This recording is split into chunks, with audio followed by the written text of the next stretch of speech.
രാത്രി അത്യാവശ്യം വൈകിയാണ് ഞങ്ങൾ വെയിൽസിലേക്ക് ബൂത്തിയിലെത്തിപ്പെട്ടത്. ഒരു വീക്കെൻഡിൽ പെട്ടെന്നുണ്ടായ തീരുമാനത്തിൽ കാര്യമായ പ്ലാനിംഗ് ഒന്നും ഇല്ലാതെ ഇറങ്ങി പുറപ്പെട്ടതായിരുന്നു. ഇവിടെ എത്തിയപ്പോഴാണ് ഇവിടെ മൊബൈൽ നെറ്റ്വർക്ക് പോലും ഇല്ലാതെ മനസ്സിലായത്. ലൊക്കേഷൻ കണ്ടുപിടിക്കാൻ ഇൻ്റർനെറ്റ് ഇല്ലാതെ ഇവിടെ കുറേ കിടന്ന് കറങ്ങി അവസാനം വന്ന ദൂരം കുറേ തിരിച്ച് പുറകോട്ട് പോയി കവറേജുള്ളൊരു സ്ഥലത്തെത്തി ലൊക്കേഷൻ്റെ സ്ക്രീൻഷോട്ടും ഡയറക്ഷനൊക്കെ എടുത്ത് തിരിച്ചു വന്നാണ് ഈ സ്ഥലം കണ്ടുപിടിച്ചത്. നമ്മുടെയൊക്കെ ഡേ ടു ഡേ ലൈഫിൽ നമ്മൾ ടെക്നോളജി എത്രത്തോളം ഡിപ്പെൻഡഡ് ആണെന്നുള്ളൊരു ഓർമ്മിപ്പിക്കലായിരുന്നു അത്. ആളൊഴിഞ്ഞ സ്ഥലത്ത് കല്ലുകൊണ്ടുണ്ടാക്കി ചെറിയ വീട്, ഇവിടെ അതിന് ബൂത്തി എന്ന് പറയും. ഇതിനകത്ത് കറണ്ടൊന്നുമില്ല.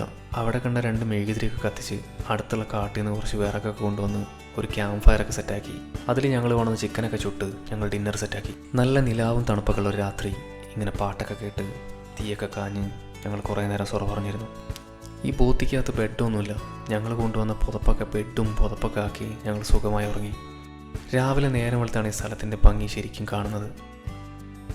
ആടുകളൊക്കെ മേയുന്ന ചെറിയ അരുവിയൊക്കെ ഒഴുകുന്ന ഒരു താഴ്വര.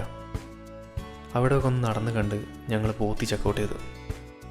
മെയിൻ റോഡിൽ കണ്ട ഒരു കഫേ കയറി ഒരു കാപ്പിയൊക്കെ കുടിച്ച് ഞങ്ങൾ നേരെ ഈ ലേക്കിൽ ചാടി.